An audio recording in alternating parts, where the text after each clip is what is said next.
তোমাকে দিয়েছি চিরজীবনের বর্ষা ঋতু।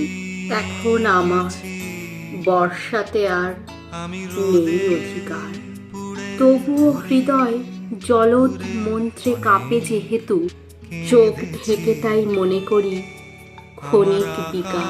আকাঙ্ক্ষা ছিল তোমাকে সাজাবে বৃষ্টিকণা, মনে হবে তুমি আকাশের মতো দূর বহুদূর।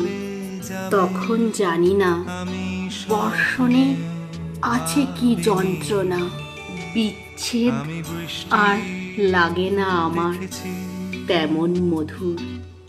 তোমাকে দিয়েছি আমার প্রাণের বর্ষা ঋতু। এখন আমার বুক জুড়ে শুধু রৌদ্র দহন। কখনো কি আর সাগরে মরুতে বাঁধবে সেতু? মেঘ জবনিকা ছিঁড়ে ফেলে তুমি কি ছুঁয়ে যাবে মন? একান্ত আপন এই অনুভূতিগুলোকে বাঁচিয়ে রাখতে সাবস্ক্রাইব করুন ভয়েস অফ লায়ন্স। শব্দে নয়, কণ্ঠে বাঁচে কবিতা।